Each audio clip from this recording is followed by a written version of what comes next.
Morning, St. Patrick's Day morning. So Laura and I are both wearing green to celebrate that. So I totally wore this on purpose. We even have our little Irish thing here. And Laura, we're talking about the Frontside Grind this morning, aren't we? Yeah. And so what's happening at the Frontside Grind? Good coffee. Okay, end of that. Thanks so much. And we're back, Nick. No. Lots of great coffee. You do more than just coffee. Yeah. Let's start off with the fact that you brew, well, of course you brew it. You roast your own coffee. Yes. We roast our own coffee actually in our house. Well, it's attached to our house. We don't like have it in the living room, but yeah. What's on TV? I don't know. I can't see. We're roasting coffee. Yeah. We've been roasting for a while now. It's worked out really well. Now, how many different varieties of coffee do you roast? Well, we do a lot of single origins. We don't do a lot of blends. We like to just keep it original, keep it simple, and how it was intended to taste. Yeah. When you start blending a lot of things together, you can really get some nice things, but coffee by itself, the true flavor of each bean is, kind of our mantra, so. Well, that's very cool. Now, how long does it take to roast coffee? Well, we have a 25-pound roaster, but we only roast about 10 pounds at a time. They don't, you don't really want to max it out. Yeah. It's kind of older, so it takes about 10 to 15 minutes per roast. Oh, that's all? I thought you were going to say like 10 to 15 hours. No. Oh. No. And now I'm kind of disappointed, I guess. I figured you make like one bag a day. And yeah, it's really... if that were the case, we would be roasting 24 hours, 7 days a week. Really? So it only takes about 10 to 15 minutes? Yes, to do about 10 pounds. Now, what happens if you over-roast them? What if you leave them in too long? Do you get burnt coffee? Well, you definitely run the risk of burning your house down. Well, that would be definitely a problem. Yeah, I mean, that's why it's you really do not walk away from a roaster. Uh-huh. And do you stir it while you do it? Kind of like kettle corn? Or? It's a drum roaster. Okay. So it's a barrel that rolls, and you have a little sight glass. And so you can see, and then you also have, there's like this little tube, and you pull it out, and you can see the beans. So the roaster's constantly looking, this way, looking this way. And how do you know when they're done? Well, it goes through a process. First pop is when the beans start to expand, and you can hear a little cracking. And depending on the roast you're doing, you know when they're done by the smell and the color. So that becomes, the person roasting is not just this novice person. You've got to be experienced. Oh, very, yeah. It's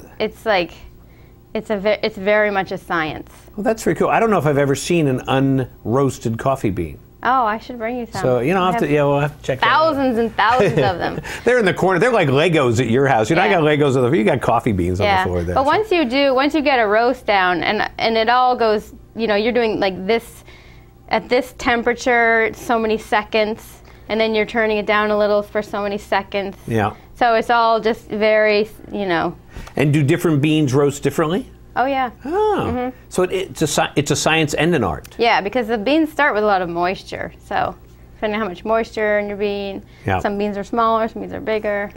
Now, how many different varieties do you roast there at Frontside Grind? Right now, I think we have about 7. And we do one blend, a house blend, and then our espresso is also a blend. But everything else we do single origin. Oh, very cool. I think I drink the house blend. Yeah.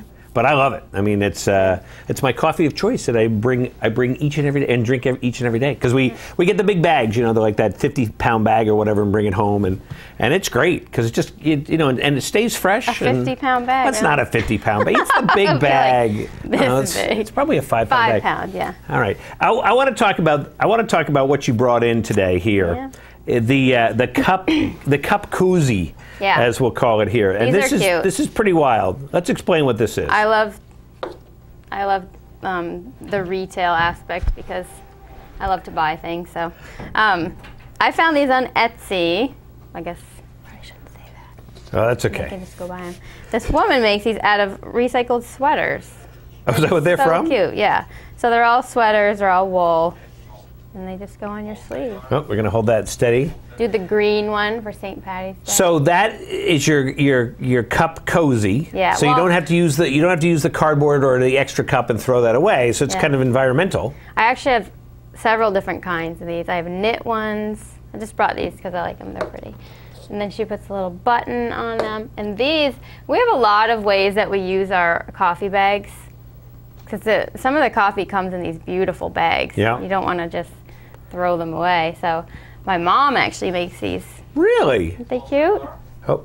I'll show you this side. It's prettier. This is our Costa Rica La Manita bag. Now, how big a bag of coffee beans is that? And then she's a different one for the back. Yeah.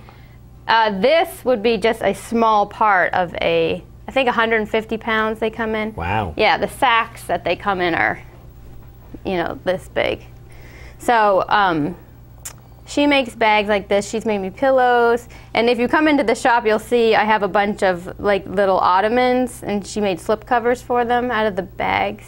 That's very cool. But I have a lot of people asking me for these. So put your name on the list if you want some, because they are fantastic weed stoppers. That's really cool. I have them all up and down the rows of my garden. Because we have a lot of ugly ones too. Yeah. Not all of them we can use. Not ugly, but they just say, they're just like stamped with coffee. Yeah, just all these codes and things. Not all of them have pretty leaves. And do all coffee beans come in those bags? Yeah. Now, is that bag so that the beans can breathe, as opposed to putting them probably if you put them in a plastic bag, they would mold, I would imagine. Right. On a trip from Colombia or there is moisture. So. Right. You don't want to get them wet, but you can't just they do have these bags called Grain Pro bags, and it keeps the beans fresh. Yeah.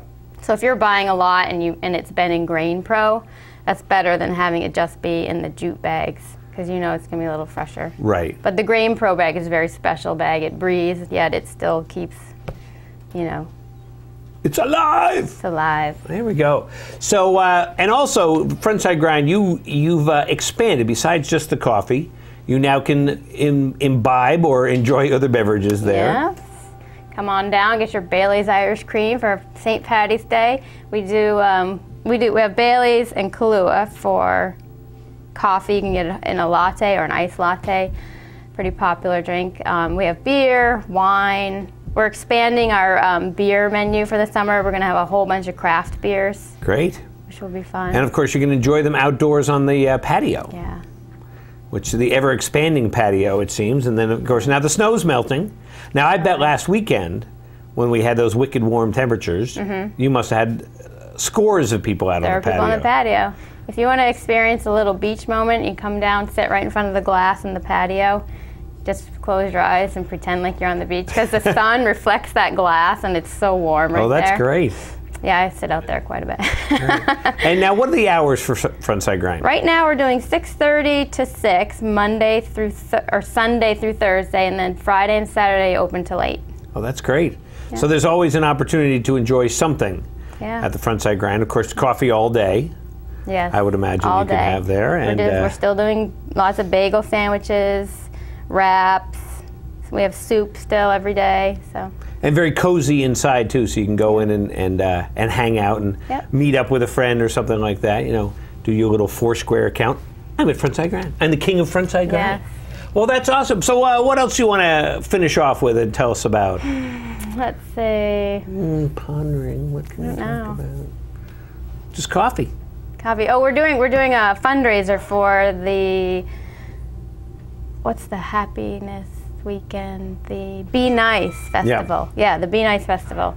So we're raising money by auctioning off a snowboard. Oh, very cool. So you can come down, buy a $1 raffle ticket, and all that money goes to the Visiting Nurses Association. Well, that's great. Yeah, so. Well, thanks so much for coming down and talking coffee with us. Thank you. So we'll go and we'll raise our glass of Joe and we'll enjoy it. So the Frontside Grind, of course, located right in North Conway Village, right at the lights, across from Olympia Sports, right there on the corner. You can't miss it, especially in the summer, because everybody will be out there holding up their coffee cups to you. Yeah, so hopefully. Yeah, well, thanks so much. Thank you. And we'll be back here in a minute on White Mountains Today.